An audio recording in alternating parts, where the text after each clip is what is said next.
June 4th, 1943, Railroad Street Station, Mexia, Texas. The afternoon sun beat down on the dusty platform like a hammer on an anvil. The whistle of the train cut through the humid air, long and mournful. Doors clanged open.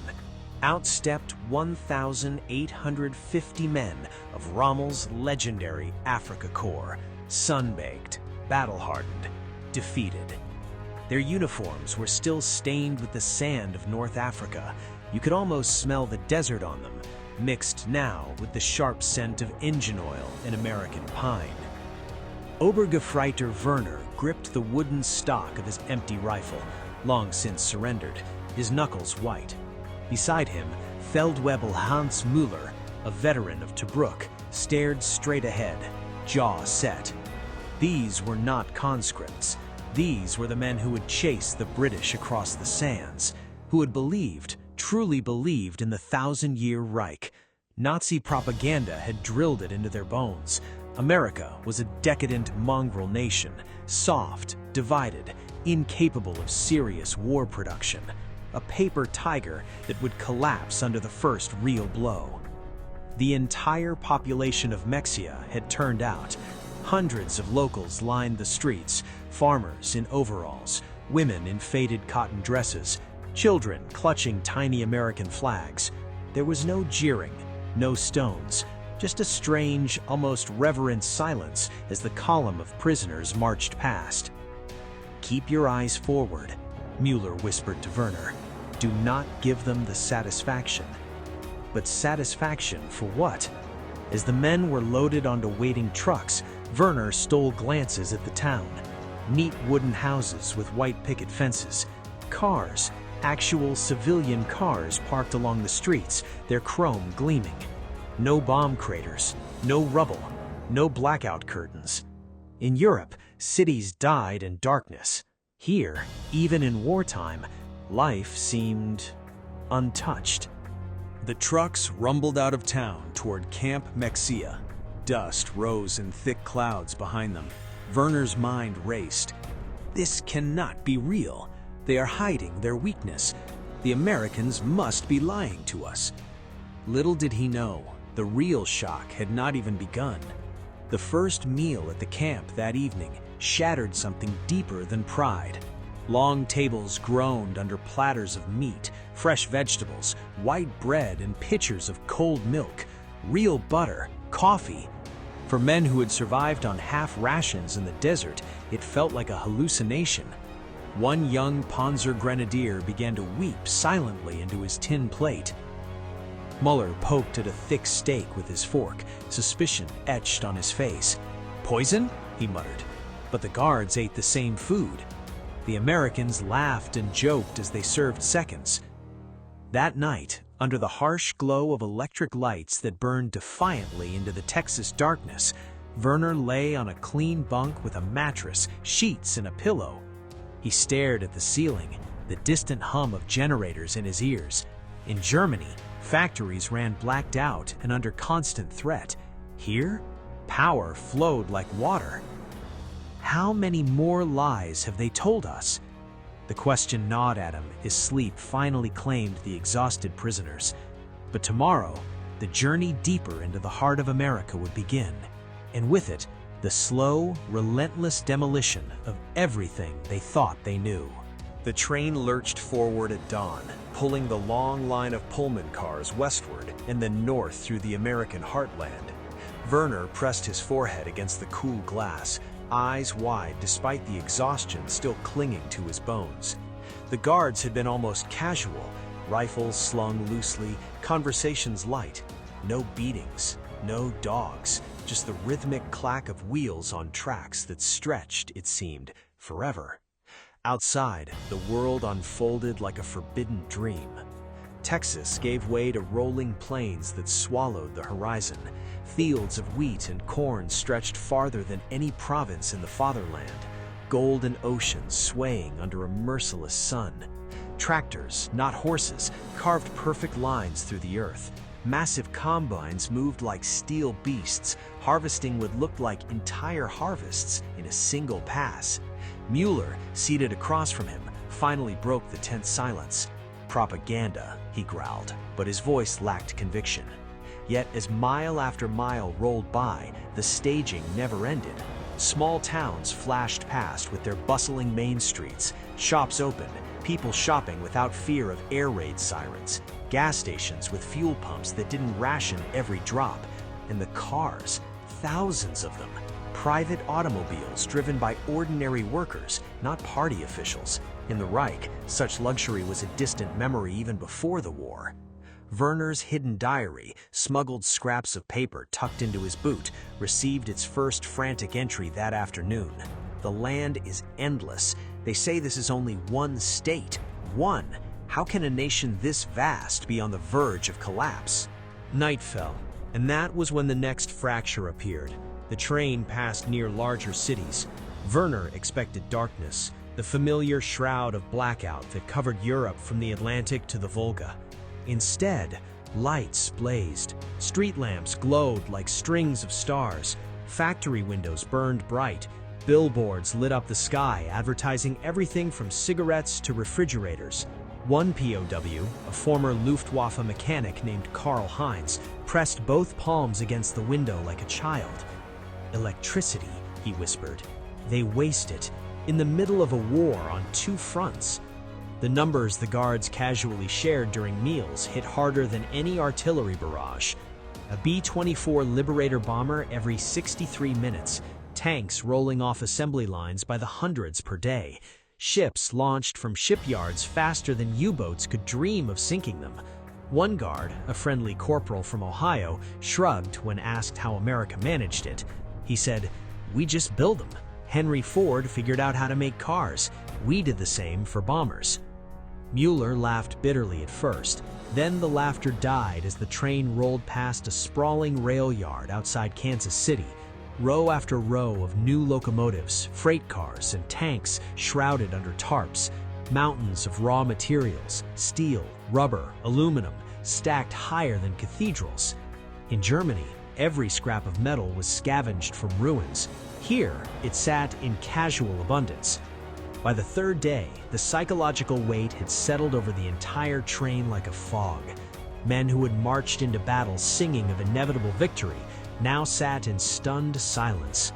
Werner watched one Oberlieutenant, a decorated tank commander, staring at his own hands as if seeing them for the first time.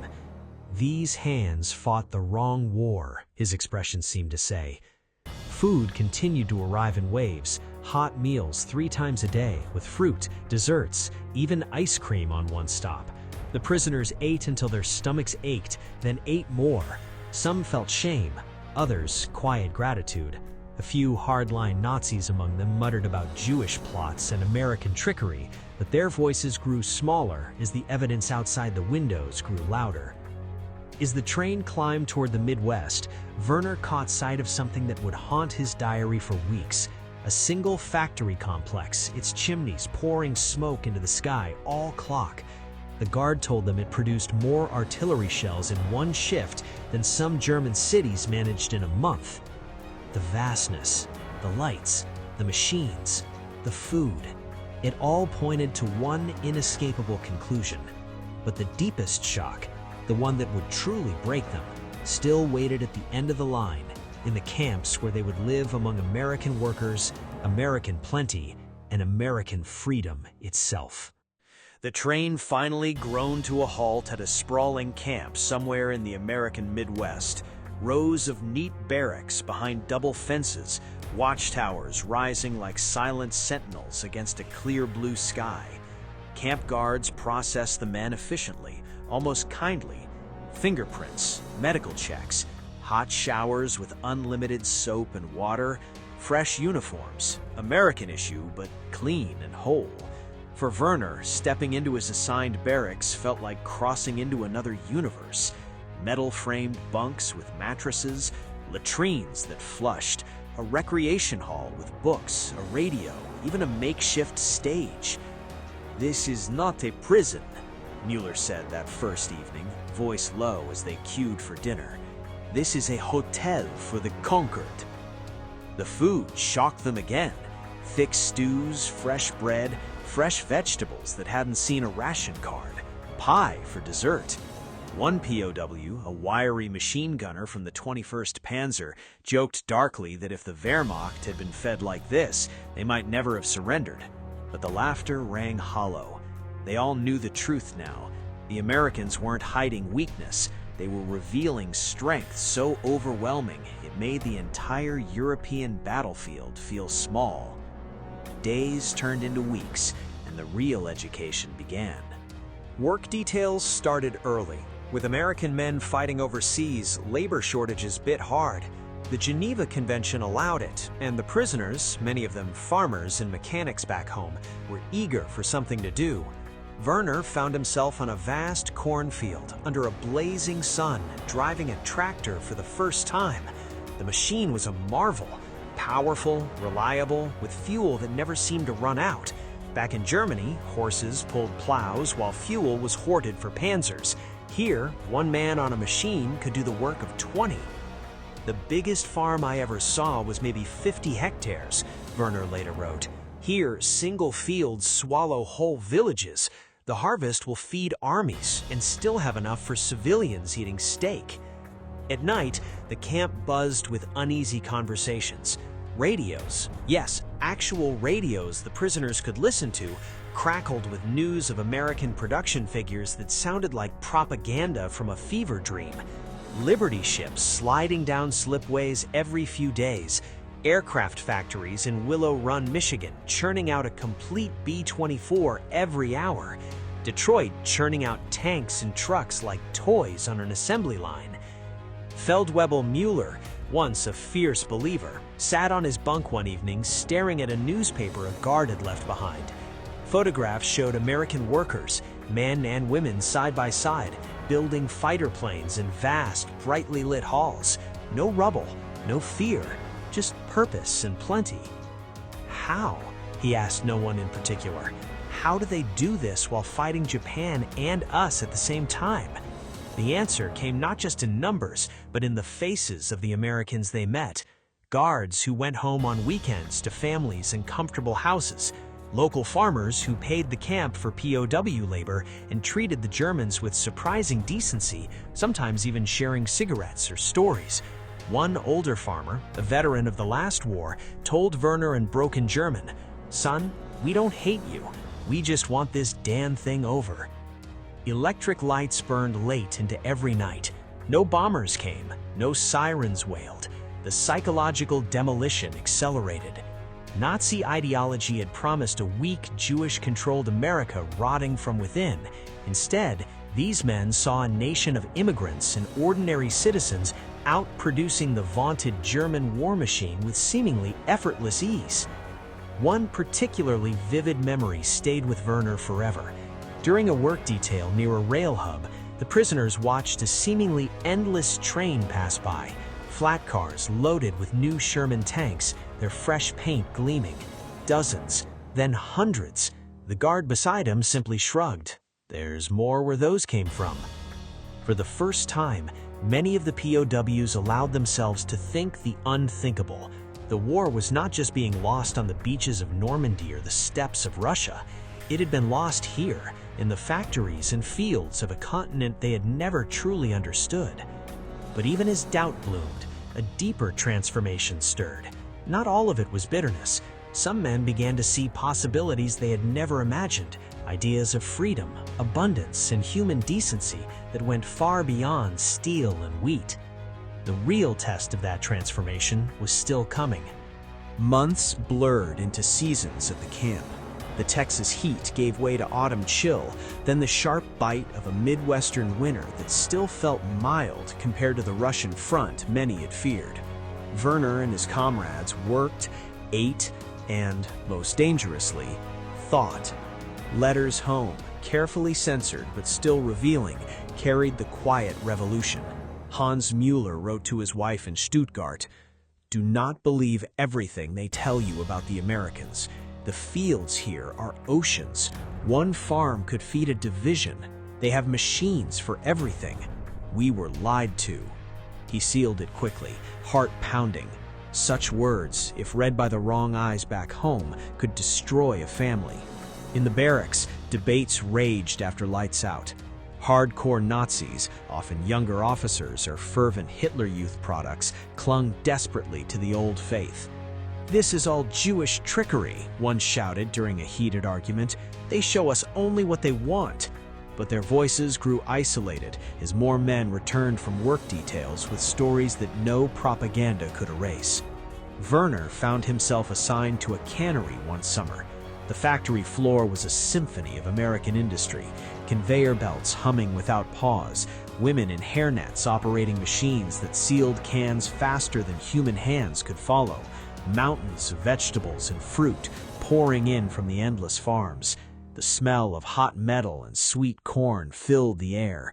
At shift's end, the German POWs received the same hearty lunch as the American workers, sandwiches thick with meat, fresh fruit, cold Coca-Cola. One afternoon, a middle-aged American woman named Eleanor Hayes, who had lost a son in the Pacific, approached Werner during a break. She handed him an extra apple. "You boys ain't so different, just caught up in a bad war." Her kindness hit harder than any guard's rifle butt ever could. In the Reich, civilians were taught to despise the enemy. Here, ordinary people offered apples. The cultural shocks multiplied. POWs on farm details watched American families living better than many German aristocrats, refrigerators humming in kitchens, indoor plumbing, radios in every home blasting jazz and swing. They saw black and white workers side by side in some places, an awkward contradiction to Nazi racial theories that the prisoners quietly noted. They witnessed elections discussed openly, criticism of leaders in newspapers, and no secret police dragging men away in the night. Muller, once unbreakable, broke during a rain-soaked evening in the recreation hall. He had just heard a BBC broadcast, smuggled in somehow, detailing the Allied landings and the collapse in the East. "We never had a chance," he admitted to Werner, voice cracking. "Not against this. The Fuhrer promised us the world, but America is the world." By 1944, re-education programs, subtle at first, then more direct, showed films of German cities in ruins. Some POWs wept, others grew angry, not at the Americans, but at the regime that had led them here. Athletic competitions, theater productions, in classes in English became outlets. Men who had goose-stepped through Nuremberg rallies now played baseball and debated democracy. The industrial might they witnessed daily became almost mythological. Stories spread of the Willow Run bomber plant, where one facility produced more aircraft than all of Germany at its peak, of shipyards on the coasts, launching vessels faster than U-boats could train crews, of the arsenal of democracy, turning the tide not through genius generals alone, but through sheer, relentless output. Werner's diary captured the turning point. "I fought for a lie. We all did. The real power was never in Berlin. It was here, in these fields and factories, powered by free men and women who choose to build rather than conquer." As D-Day passed and the noose tightened on the Reich, the mood in camp shifted from defiance to quiet acceptance. Many POWs began imagining a future beyond barbed wire, a future in this astonishing land, or at least shaped by what they had seen. But the war's end would bring one final, devastating revelation for them all. May 8th, 1945. Victory in Europe Day. The news crackled over the camp loudspeakers like thunder from a clear sky. Adolf Hitler was dead. Berlin had fallen. Germany had surrendered unconditionally. Inside the barracks, silence fell first, thick, heavy, broken only by the distant cheers of American guards outside. Then came the tears. Some men wept openly for lost comrades, for a homeland in ruins, for the dream that had died in the African sand and the Russian snow.